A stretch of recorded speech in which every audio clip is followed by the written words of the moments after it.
You are watching an CAPOR video production.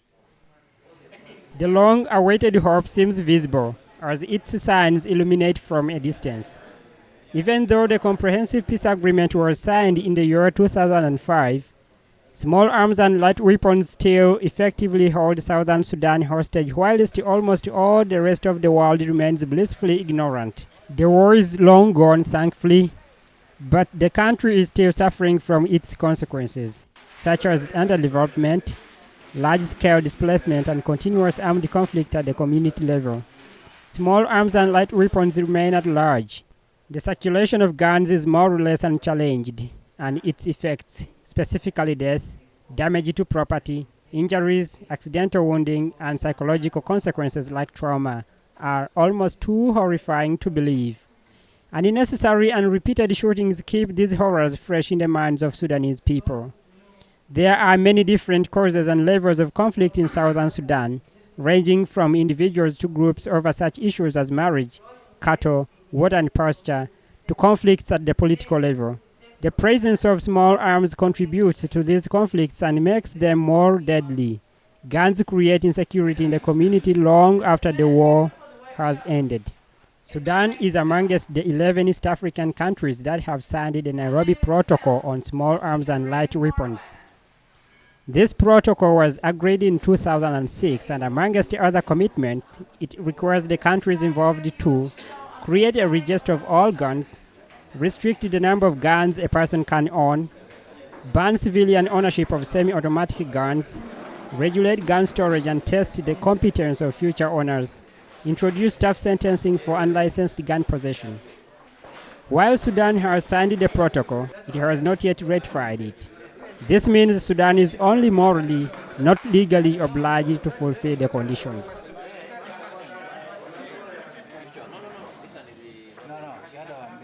As far as conflict is concerned, vis-a-vis small arms, the scenario in Sudan is so complex compared to other African countries in the world.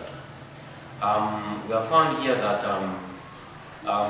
the war took actually more than expected, say 21 years or so, but since then up to date, the government policies as far as the control of small arms is concerned is not yet effected. There is no legal policy at the local government framework, so people still possess guns inside their houses.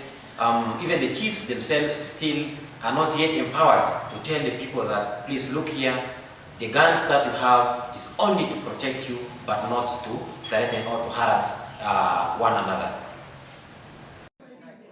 In general, it is relatively easy for governments to sign an agreement on small arms and light weapons, but much more difficult to put their moral obligation into action. Therefore, civil society actors and authorities in southern Sudan have to play a key role in making sure that the government sticks to its word. For that reason, the Bonn International Centre for Conversion and Institute for Promotion of Civil Society have joined the struggle in a common campaign called Communities Safe from Small Arms in Southern Sudan.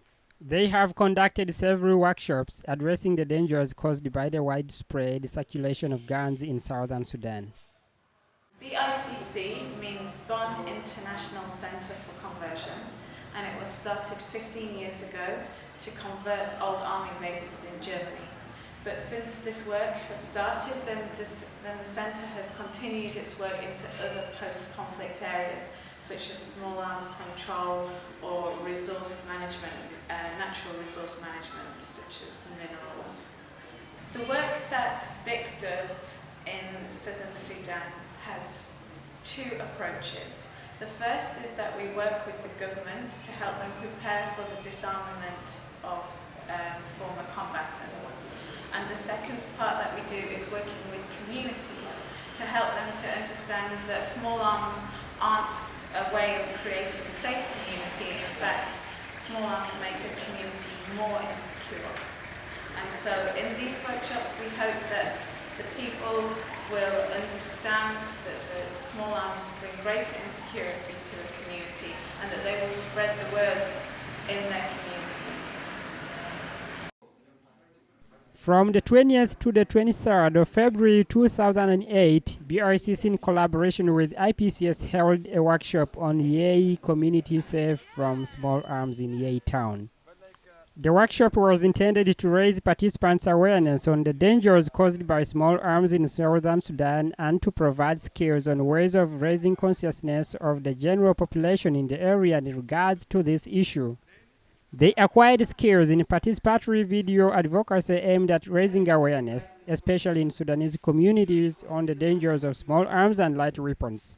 About 35 people, including some chiefs, Boma administrators, and other officials at grassroots level attended the training.